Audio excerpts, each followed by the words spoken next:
Assalamualaikum warahmatullahi wabarakatuh. Asyhadu an la ilaha illallah, asyhadu anna Muhammadar Rasulullah. Allahumma shalli ala Muhammad wa ala ali sayyidina Muhammad. Alhamdulillahirabbil alamin. Baiklah teman-teman sekalian, pada jumpa kali ini insyaallah kita akan membawakan kisah teladan, suatu kisah sekarang berkaitannya dengan Nabi Sulaiman alaihissalam dengan malaikat maut. Di mana malaikat maut bingung atau heran di sini dalam kisah ini. Suatu ketika Nabi Sulaiman alaihissalam sedang menjamu tamunya, seorang pemuda di situ. Dia lagi ngobrol, asik ngobrol dengan tamunya, pemuda ini. Ketika lagi sedang asik ngobrol, Nabi Sulaiman alaihissalam dengan tamunya, tiba-tiba datang seorang tamu lagi, seorang laki-laki. Mengucapkan salam, assalamualaikum, kemudian dia masuk. Nabi Sulaiman dan pemuda ini menatap laki-laki itu, mengucapkan waalaikumsalam, kemudian mempersilahkan dia masuk. Mempersilahkan masuk. Ketika sudah duduk, terjadilah dialog di antara mereka. Terjadi dialog di antara mereka, terjadi percakapan. Nah, tapi di situ ada sesuatu yang mengganjal bagi pemuda ini. Kenapa?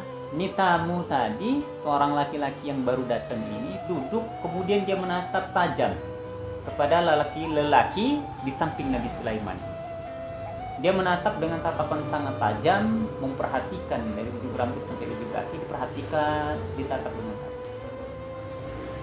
Setelah beberapa waktu, ini pemuda sampai risih, ini orang kenapa ngeliatin saya, menatapnya dengan tajam seperti ini. Sehingga dia ada perasaan nggak enak karena tatapannya yang tajam. Ini tamu baru datang ya. Kalau kita sekarang datang, kemudian dia menatap saja. Nggak lama dari itu tamu ini pamit. Baik ya Nabi Allah, Sulaiman, saya akan pamit dulu. Silahkan. Nabi Sulaiman mempersilahkan kepada tamunya ini untuk pergi. Pamit, kemudian setelah pergi, ini laki-laki di samping Nabi Sulaiman tadi bertanya, wahai Nabi Allah, sesungguhnya saya merasa tidak nyaman.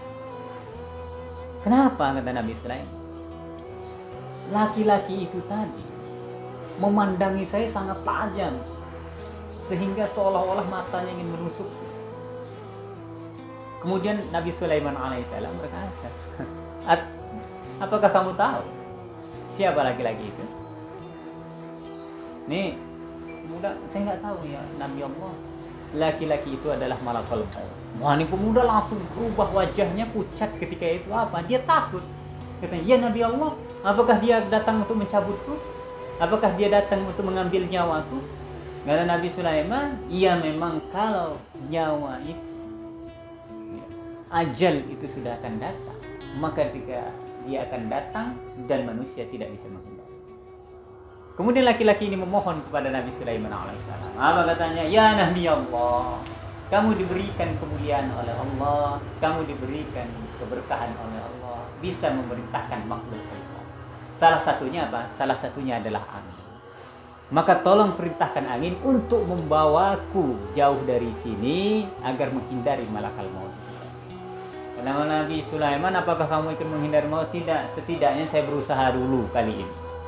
Oke, maka Nabi Sulaiman memanggil angin ketika itu, bawa laki-laki ini ke suatu tempat yang sangat jauh, ke suatu negeri yang sangat jauh. Ada yang mengatakan ketika itu negeri itu Cina, berarti sangat jauh ketika itu. Ketika laki-laki ini sampai suatu negeri yang diperintahkan Nabi Sulaiman, ya, dengan angin yang membawanya ketika itu, sampai ke suatu negeri itu, tiba-tiba ketika dia sampai, malakal maut sudah menunggunya, maka malakal maut langsung mencabut nyawanya. Setelah dicabut nyawanya, malakal maut datang kepada Sulaiman. Ya Nabi Allah, sesungguhnya, ya Sulaiman, sesungguhnya saya itu bingung, saya heran. Kenapa? Allah perintahkan kepada saya untuk mencabut nyawa orang itu, orang yang di sampingmu tadi, di suatu negeri yang sangat jauh. Padahal saya sedang duduk bersamanya denganmu ketika di sini. Tapi Allah perintahkan untuk mencabut nyawanya di suatu negeri yang sangat jauh.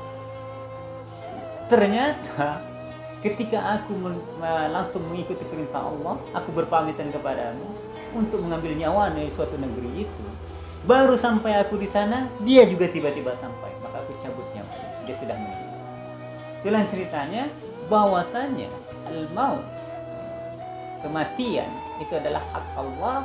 Apabila datang waktunya, datang ajalnya, maka tidak akan bisa diundur dan tidak akan bisa kita menghindari sedikit. Itulah yang dikatakan maut mendatangi. Seperti itu. Semoga kisah teladan ini bisa diambil hikmahnya, bisa menjadi pelajaran bagi kita. Aku lupa lihaza, astagfirullah.